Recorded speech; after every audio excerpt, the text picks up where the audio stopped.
Alors, nous allons étudier ensemble la parole de Dieu. Pour commencer, nous allons lire deux textes. Le premier, c'est Matthieu 5, verset 45. Le deuxième, c'est Jean 15, 7. Nous allons lire ensemble Matthieu 5, 45.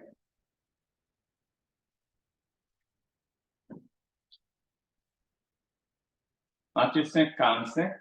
Afin que vous soyez fils de notre Père qui est dans les cieux, car il fait lever son soleil sur les méchants et sur les bons, et il fait pleuvoir sur les justes et sur les injustes. C'est-à-dire, Dieu nous donne ses ressources gratuites, qu'on soit bon ou qu'on soit mauvais. Jean 15, 7.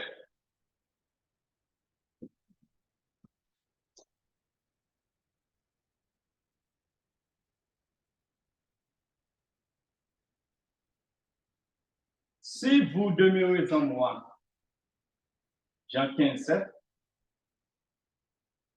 Si vous demeurez en moi et que mes paroles demeurent en vous, demandez ce que vous voudrez et cela vous sera accordé.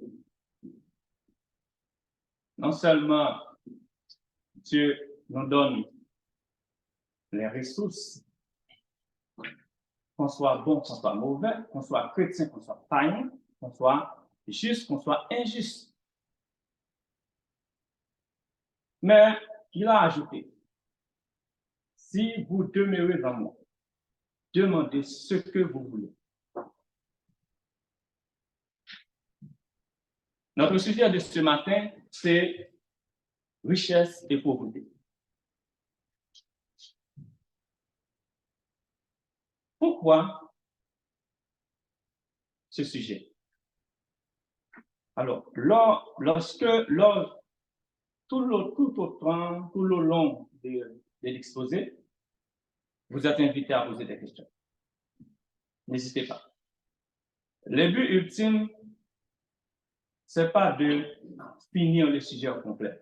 Si c'est fini, c'est bon. Mais le but ultime, c'est de permettre à chaque thème qu'on est en train de traiter, on comprend. Chacun de nous, on comprend le thème. Parce que qu'est-ce qui est visé par l'étude biblique? C'est l'édification de nos âmes.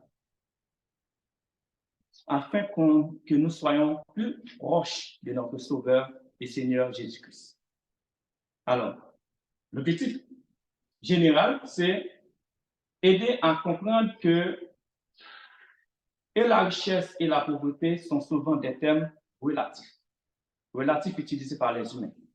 Mais aussi, la richesse matérielle n'empêche pas nécessairement à une personne d'avoir la vie éternelle. Ce n'est pas parce qu'on est riche ou qu'on est pauvre qu'on ne peut pas hériter le royaume des cieux.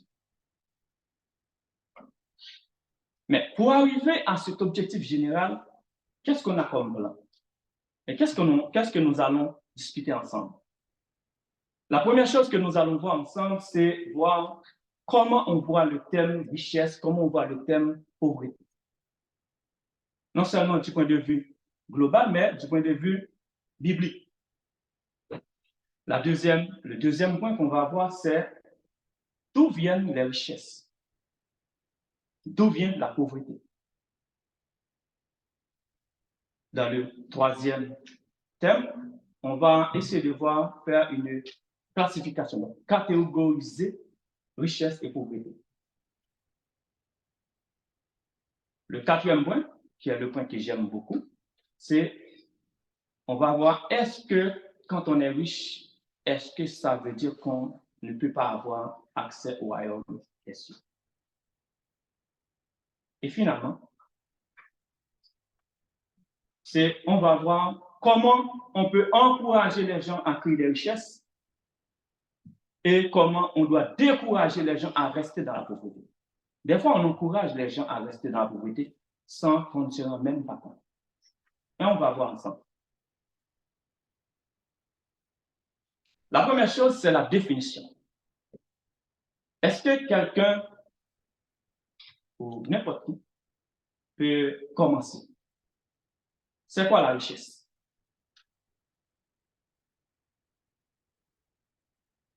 Mais la richesse, c'est pas sur terre, c'est le bien matériel. Beaucoup d'argent dans ton compte en banque. Ouais. Avoir des propriétés. Beaucoup d'actifs. Oui. Ouais. C'est la richesse, c'est aussi ça. C'est ça. Matériellement, c'est ça. Merci. La richesse spirituelle, c'est vraiment avoir la foi, vraiment faire les œuvres, prêcher la parole. Donc, c'est la richesse intangible. C'est bien. Il y a des choses qu'on peut toucher, il y a des choses qu'on ne peut pas toucher. On va voir en profondeur qu'est-ce qu'on peut faire avec tout ça. Merci beaucoup pour Emmanuel. Il n'y a pas d'autres personnes? Frère Emmanuel a tout dit. C'est ça que Robert a dit aussi, selon Robert. C'est des grands biens. C'est de l'argent. C'est de la fortune qu'on a. Donc, mais selon la Bible, La richesse spirituelle, ne vont pas l'utiliser parce que la misère de Dieu, c'est le plus important. Par exemple, lorsque nous avons heureux pour l'esprit de Dieu, quand le bien c'est à eux.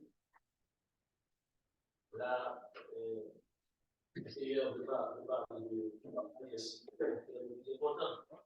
Alors, vous devez avoir les deux, oui. Oui. Alors, tu dis la richesse spirituelle est la plus importante, oui, dans le contexte que nous parlons. Puisque nous sommes chrétiens, la richesse la plus importante, c'est la richesse spirituelle. Et si nous avons la bénédiction de Dieu, nous avons tout à l'intérieur de la bénédiction de Dieu. Parce que les autres choses. On va voir ça aussi. On déguise, comme on dit, créole. Oui. Par-dessus. Frère Frédéric veut dire quelque chose. Oui. Pour qu'on n'aille pas dans une piste qui va nous amener dans l'impasse. Ok. La Bible, la parole de Dieu, ne désigne pas les biens de ce monde comme étant des richesses.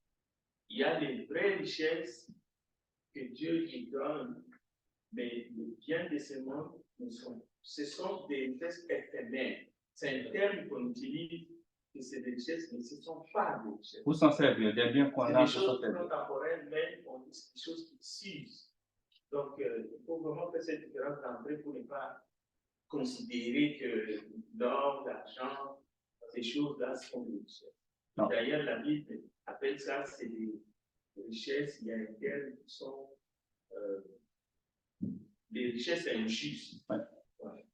Alors, effectivement, selon la Bible, plusieurs versets dans la Bible parlent de la richesse. Si on regarde Genèse 13, 2, Somme 144, 13 et tant d'autres, c'est exactement ce que Frère Frédéric vient de dire. Mais il parle aussi dans la Bible de l'accumulation des biens matériels et temporaires. Et la pauvreté, qu'est-ce qu'on peut dire?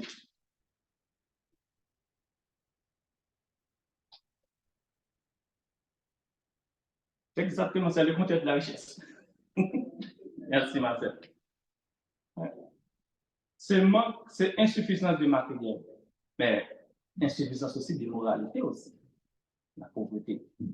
Selon la Banque mondiale, ceci est mentionné par selfrance.org, la pauvreté est une privation extrême touchant au bien-être. Privation extrême touchant au bien-être.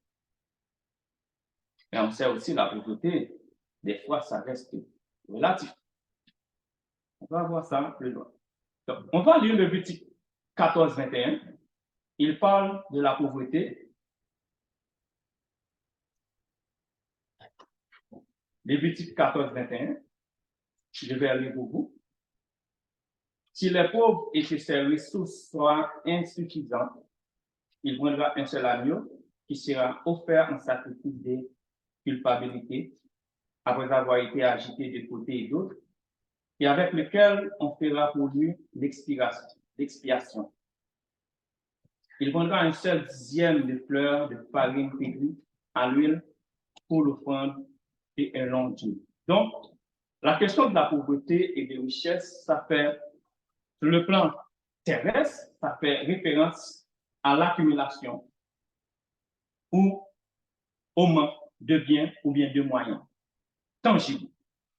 Tangibles. Mais des fois aussi, c'est intangible aussi. On va voir ça beaucoup plus loin.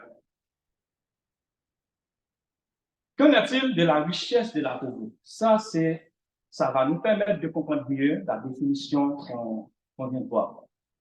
Il y a un économiste en 1776 qui a publié un ouvrage qui est considéré comme le document de référence pour l'économie moderne. Cet homme-là s'appelle Adam Smith. Dans son document, il a mentionné, dans son document, selon lui, l'origine, parce que son document s'appelle Cause de la richesse. C'est le résultat de la division du travail, de la création des marchés, des prix des marchandises et de l'accumulation du capital. Cette définition-là réfère à un pays. À un pays. Si on peut ramener ça sur le plan individuel, donc, c'est quelqu'un qui crée son entreprise. Mais en d'autres termes, en d'autres mots, c'est l'utilisation de façon efficace de la force, de l'intelligence de l'homme et des ressources disponibles visant la création de biens et de services. Il y a un auteur, Maxime Gauthier, publié dans Statistique FR le 13 août 2023.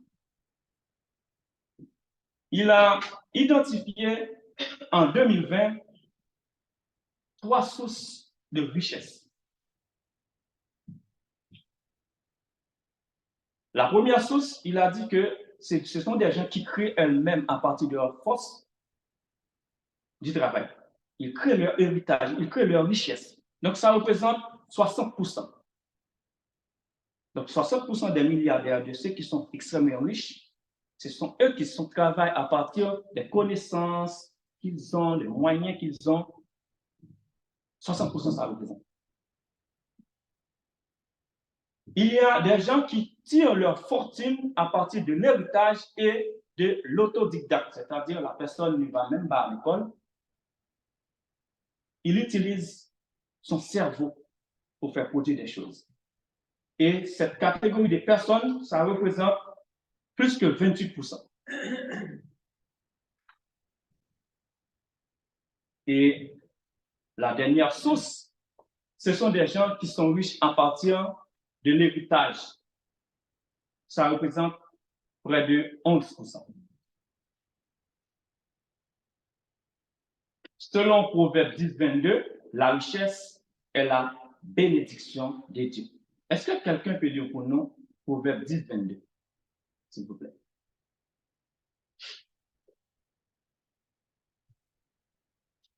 Je pense que la richesse, selon la richesse, c'est l'autre chose. Gagner votre richesse à partir de la survie de votre corps. Donc, c'est la Bible. Oui. Vous travaillez honnêtement, gagner de l'argent. Oui. Et cet argent, vous pouvez être une bénédiction, vous pouvez la partager avec votre auteur, avec un pauvre une partie. On va voir ça plus loin. On va dire ça. Oui. Des fois, on partage, mais des fois, on a mal partagé. On va voir ça plus loin.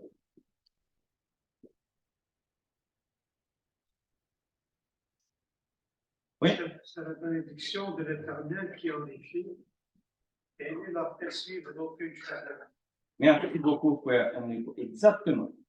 Et cette bénédiction-là, il n'y a pas de chaleur.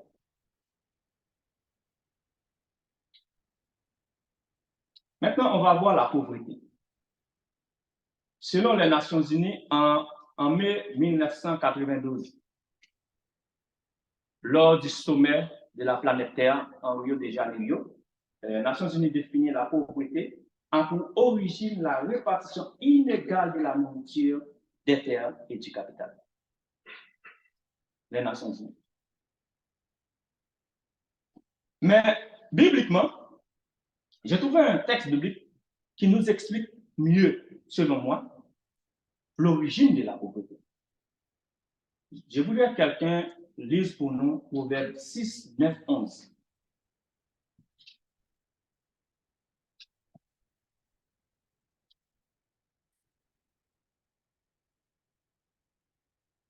Paresseux jusqu'à quand seras-tu couché, quand te lèveras-tu de ton sommeil? Un peu de sommeil, un peu d'assoupissement, un peu croiser les mains pour dormir. Et la pauvreté te surprendra comme une odeur, et la disette comme un homme en âme. Merci, merci infiniment, mon frère. Donc, si on ne travaille pas, on n'aura rien. Et on va voir pourquoi on doit travailler. C'est une obligation légale.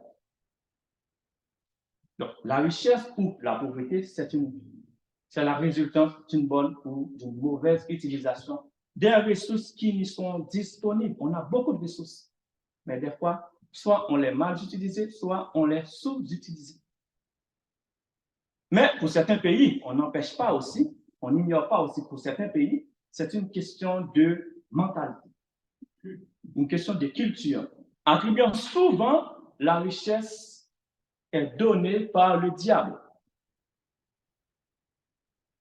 Je ne sais pas s'il n'y a pas quelqu'un quelques-uns parmi vous qui n'a jamais entendu ça. Ah, lui, il est riche, il a un contrat avec le diable. Donc, c'est une mauvaise interprétation. Et en même temps, c'est un découragement tu ne fais que décourager la personne pour accroître la richesse. Et tu ne fais décourager les autres aussi de travailler pour créer de la richesse au sein de la nation, au sein de la communauté.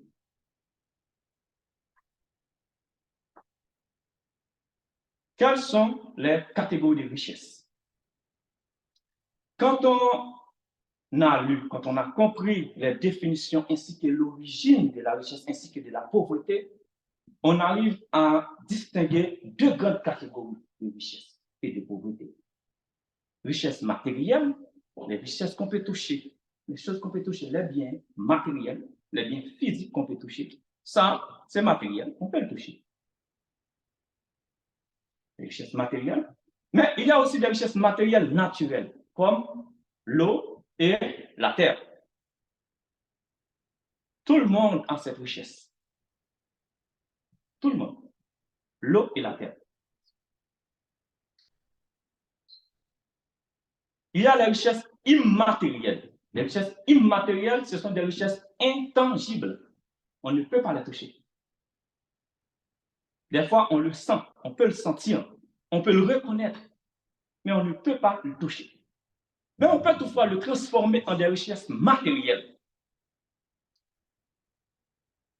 Les richesses immatérielles, ce sont des qualités que possède une personne et aussi son état d'âme. Une personne en joie, c'est une personne riche. Une personne qui a toujours un sourire, c'est une richesse, cette personne-là. Il y a des gens qui travaillent toute la journée et puis ils n'ont pas eu la chance d'avoir un sourire. Et résultat, après un certain temps, c'est cardiaque. Et si un jour tu arrives à faire sourire cette personne-là, tu lui donnes un bon d'espoir. C'est une richesse que tu lui donnes, que tu partages avec lui. Il y a des richesses matérielles, des richesses immatérielles qui sont aussi naturelles. Ils sont intangibles. La lumière du soleil qu'on a gratuitement. L'air, le vent. Mais des gens peuvent me dire aussi, mais le vent et l'air, c'est la même chose. Mais ce ne sont pas nous qui transformons l'air en vent. Le vent, c'est de l'air en mouvement, mais ce n'est pas moi qui le transforme. Donc, je le considère comme naturel. Je ne l'ai pas transformé. Ce n'est pas moi.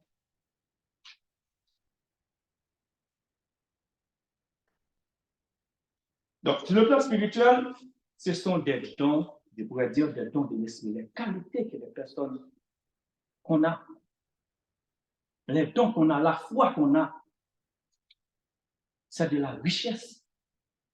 Et quand je dis la foi, il y a la foi chrétienne et la foi d'une manière générale. Quelqu'un qui est arrivé à créer une entreprise de grande envergure, tu penses que c'est sans la foi qu'il est arrivé?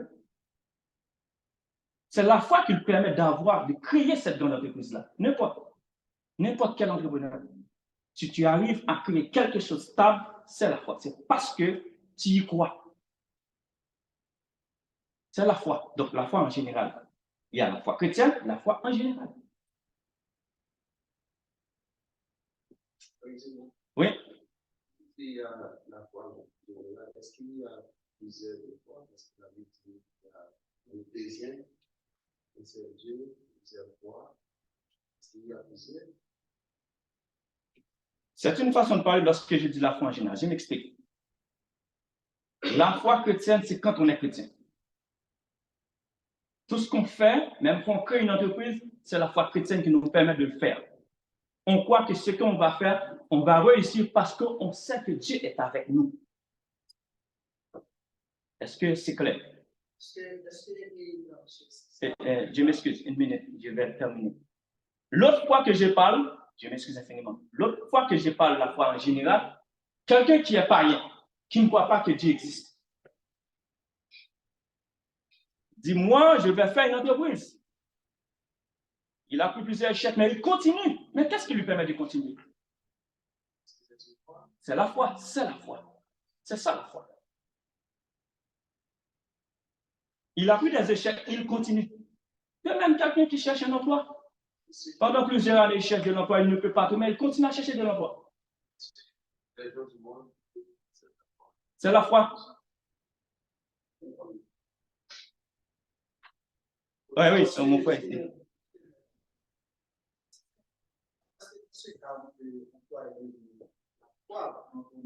Alors, je pense que c'est la détermination, tout ça, comme je vais remplacer la foi par une autre.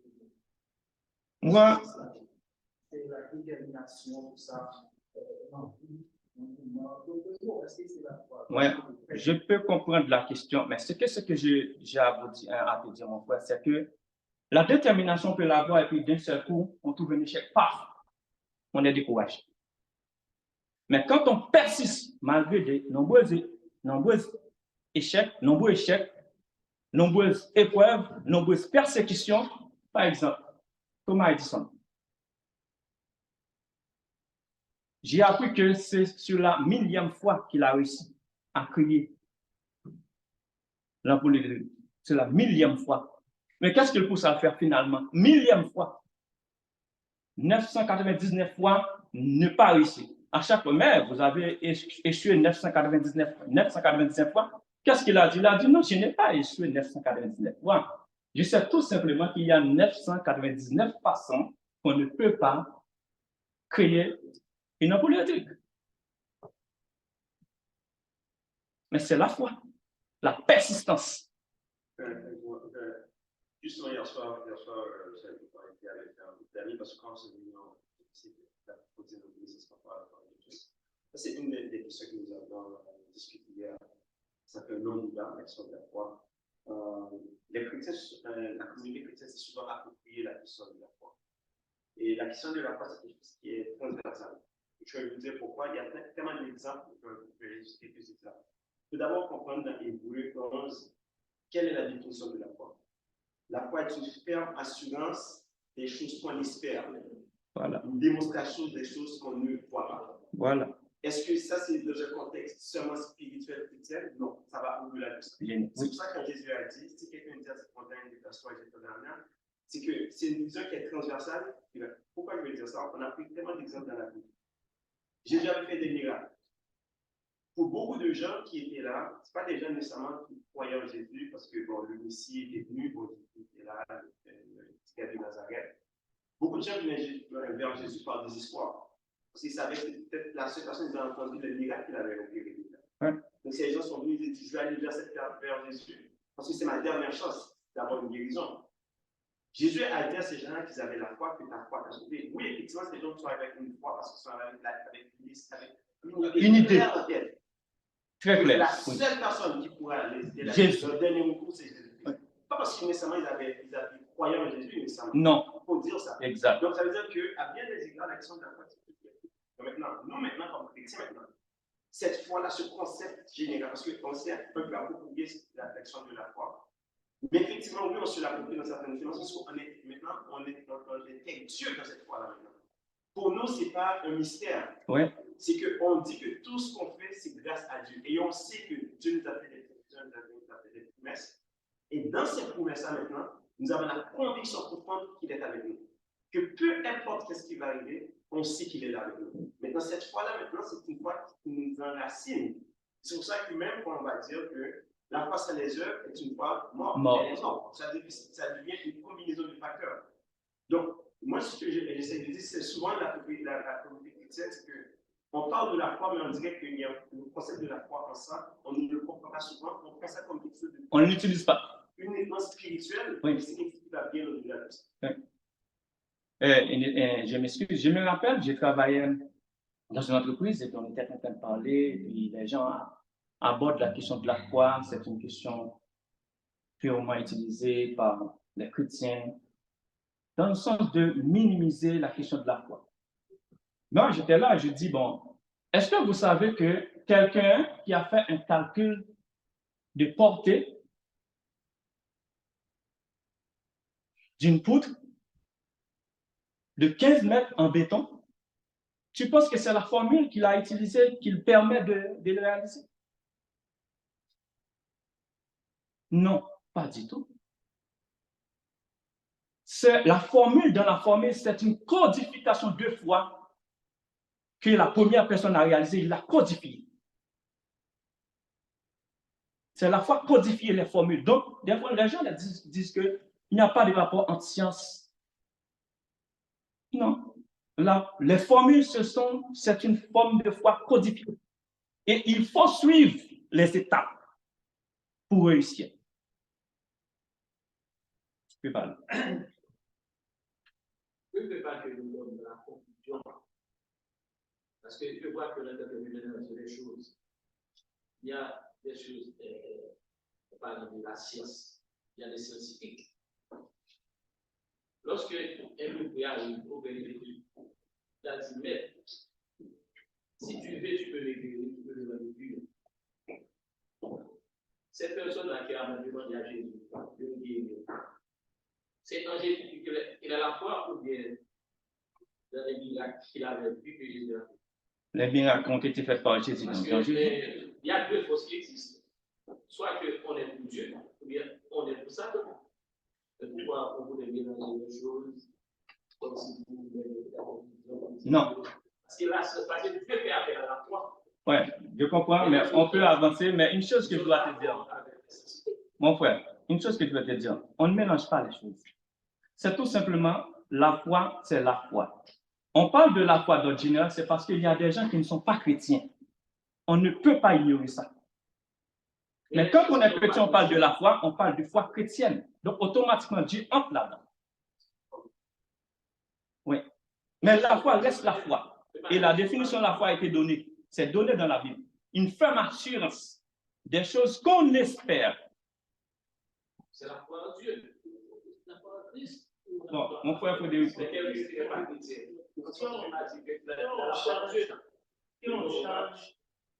Si on prend un synonyme de la croyance, un athée, maintenant, qui dit qu'il ne croit pas en Dieu, cela veut dire que cette notion-là de la foi ou de la croyance, quand lui il agit, ça ne veut pas dire qu'il ne croit pas en lui-même ou dans ses propres idées qui ont une finalité quelconque. Maintenant, les termes bibliques, les termes spirituels, avec une définition spirituelle, on ne peut pas donner à ces termes-là une connotation du monde ou des êtres de la chair. Ça ne fonctionne pas. C'est pour cela que je comprends les frères quand ils disent où on a la foi en Dieu, ou on ne l'a pas. C'est ce que je veux faire cette différence. Il y a des gens qui n'ont pas la foi en Dieu, ou en un Dieu, mais ils croient en eux-mêmes, ou ils croient en d'autres choses. Donc, ça devient un peu mélangeant lorsqu'on essaie de leur prêter une foi générale que nous devons avoir tout en état chrétien. Merci, mon frère. Mais ce que je peux dire tout simplement, la foi en Dieu, d'une manière générale, la foi en Dieu, ça nous permet de mener une vie qui nous conduit vers la vie éternelle. tout ce qu'on fait, on respecte Dieu là-dedans. Mais celui qui ne croit pas en Dieu, il fait n'importe quoi pour arriver à ça. Alors, la pauvreté matérielle, c'est tout simplement vivre dans le manque, dans la disette, dans la nécessité.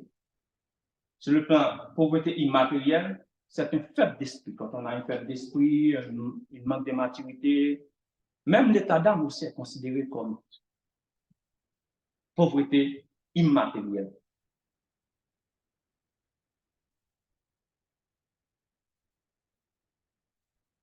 Si on va prendre salut et richesse, en Matthieu 19, verset 24, il est écrit, je vous le dis encore, il est plus facile à un chameau de passer par le trou d'une aiguille qu'à un riche d'entrer dans le royaume des dieux. Mais en faisant cette lecture, est-ce que cela veut dire qu'un riche ne peut pas hériter le royaume des cieux? Dans ma compréhension, c'est que la Bible dit c'est difficile, mais ce n'est pas impossible. Alors, si c'est difficile, ce n'est pas impossible, pourquoi il est difficile? Moi, je comprends quelques raisons, mais à la fin, on va lire un passage biblique qui explique en réalité, en plus en profondeur, qui donne des révélations aussi pourquoi. Alors, selon moi, il y a l'origine de la richesse. Dépendamment de la façon que tu as créé ta richesse, tu ne peux pas. La mauvaise, et la deuxième raison pour moi, la mauvaise application de la théorie, plus on a, plus on veut avoir. Les gens riches, ils veulent encore plus riches. Mais ils n'hésitent pas à faire n'importe quoi pour arriver. Lorsque je dis n'importe quoi, sans suivre les règlements, sans suivre la loi, sans respecter la vie de Dieu. Les guerres que nous avons entendues, les raisons principales, ce sont la richesse et le pouvoir. Les guerres. La mauvaise utilisation de l'argent au détriment de la vie humaine. Il y a des gens que c'est l'argent qui les dirige. Il y a aussi l'attachement avec l'argent. Alors, qu'est-ce que je peux comprendre? C'est que le salut d'une personne ne dépend pas de sa richesse ou de sa pauvreté. Il dépend uniquement du plan de salut que la personne a accepté et suivi conformément aux Colossiens 2, versets 12 et 13. Quelqu'un peut lire pour nous, s'il vous plaît? Colossiens 2, 12, 13. C'est le plan de salut.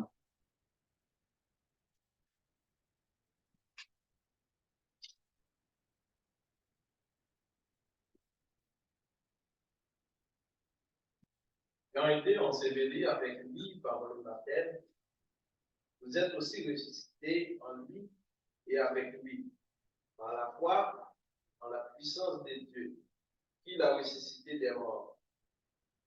Vous qui étiez morts par vos offenses et par l'inconcision de votre chair, vous a rendu à la vie avec lui, en nous faisant grâce pour toutes vos offenses.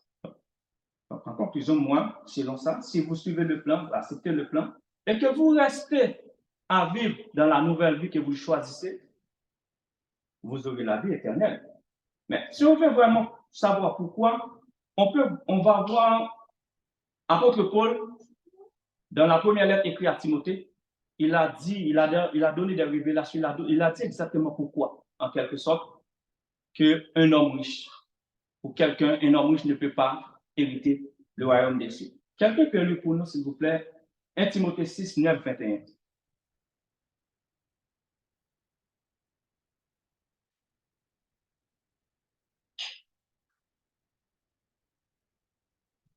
Mais ceux qui veulent s'enrichir tombent dans la tentation, dans le piège et dans beaucoup de désirs insensés et pernicieux qui plongent les hommes dans la ruine et la perdition. Car l'amour de l'argent est une racine de tous les maux, et quelques-uns, en étant possédés, se sont égarés loin de la foi et se sont jetés eux-mêmes dans bien des tourments. Pour toi, homme de Dieu, fuis ces choses et recherche la justice, la piété, la foi, la charité, la patience, la douceur. Combat le bon combat de la foi. Saisis la vie éternelle à laquelle tu as été appelé et pour laquelle tu as fait une belle confession en présence de très nombreux témoins. Je te recommande devant Dieu qui donne la vie à toutes choses et devant Jésus-Christ qui fit une belle confession devant Ponce Pilate de garder le commandement de vivre sans tâche, sans reproche, jusqu'à l'apparition de notre Seigneur Jésus-Christ, que manifestera en son temps les bienheureux et seul souverain, le roi des rois et le Seigneur des seigneurs, qui seul possède l'immortalité, qui habite une lumière inaccessible, que nul homme n'a vu, nul ne peut voir, à qui appartiennent l'honneur, la puissance éternelle. Amen. Recommande aux riches du présent siècle de ne pas être orgueilleux et de ne pas mettre leur espérance dans la richesse incertaine, mais de la mettre en Dieu qui nous donne avec abondance toutes choses pour que nous jouissons.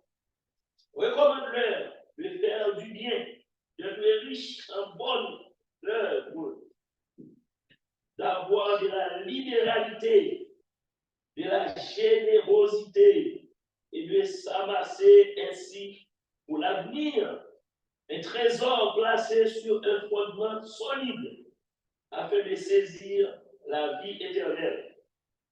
Ô Timothée, garde les dépôts en évitant des discours vains et profanes et les disputes de la fausse science, dont en profession quelques-uns qui se sont ainsi détournés de la foi. Et la grâce soit avec vous. Alors, merci mon frère. Alors, frères et sœurs bien-aimés, s'il y a quelques-uns parmi vous qui se sont tombés dans ce piège-là, je vous conjure au nom du Christ de vous repentir. Car, selon qu'a dit souvent notre prédicateur, vous faites fausse route. Alors, rapidement, il faut encourager nos proches à créer des richesses et il faut les désencourager à rester dans la pauvreté. On va lire Genèse 3, 17, 19. Rapidement, je vais lire Genèse 3, 17, 19. Il dit à l'homme, puisque tu as écouté la voix de ta femme et que tu as mangé de l'arbre au sujet duquel je t'avais donné cet ordre, tu ne mangeras point. Le sol sera maudit à cause de toi. C'est à force de peine que tu en tireras ta nourriture tous les jours de ta vie. Il te produira des épines et des ronces et tu mangeras de l'herbe des champs.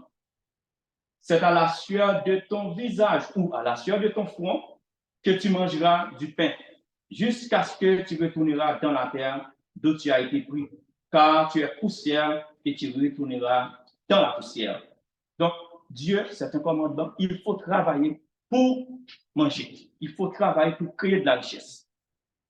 Bien souvent, on donne, mais on donne de l'argent, on aide quelqu'un, pendant ce temps, la personne n'a pas l'incapacité physique pour travailler, pendant ce temps, la personne n'a pas l'incapacité morale de travailler. Il est capable de travailler, mais vous lui donnez de l'argent.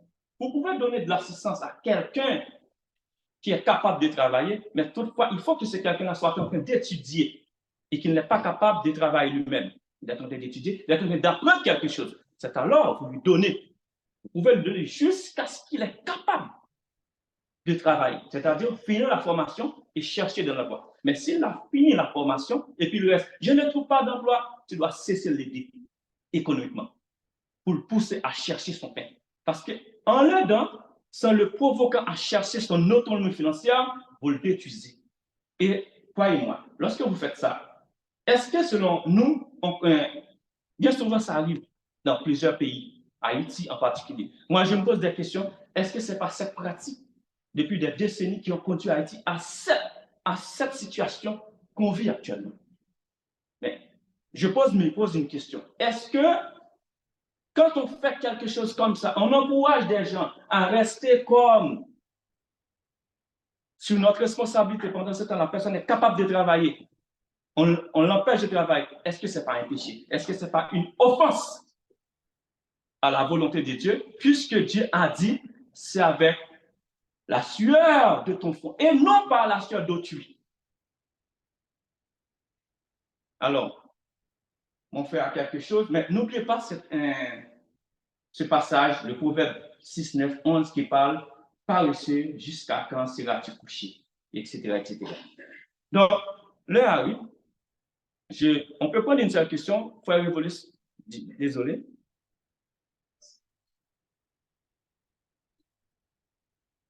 Je pense que là encore, il faut on peut avoir des connaissances généralisées. On peut avoir des connaissances spécialisées. Mais ce n'est pas toujours utile d'utiliser ces connaissances-là pour comprendre, pour expliquer la parole de Dieu. Il y a la dimension, et Dieu est venu sur la question du choix.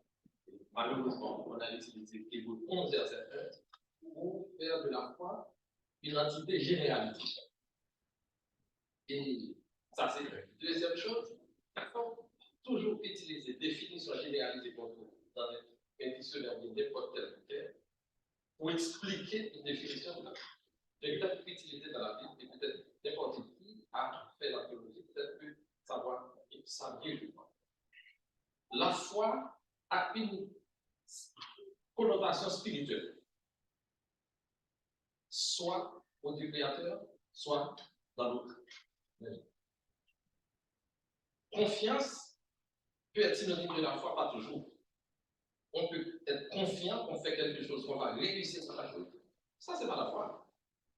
Allez lire Romains 10, 17. Parce que si on prend Hébreux 11 seulement, on va se pourvoyer. Allez lire Romains 10, 17. Et comment Paul, il a expliqué. La foi chrétienne. La foi vient de ce qu'on entend. Et ce qu'on entend vient d'où? La foi chrétienne.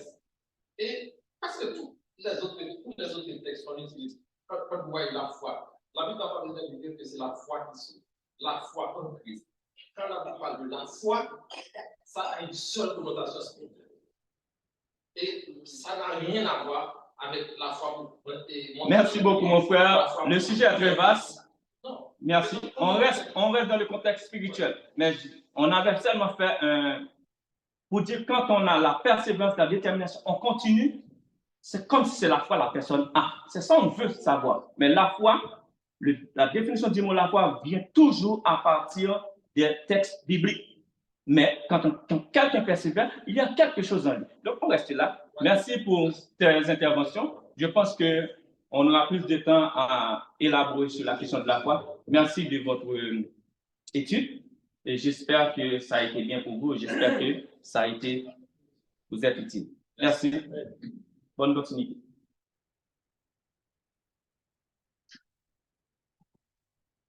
Et donc,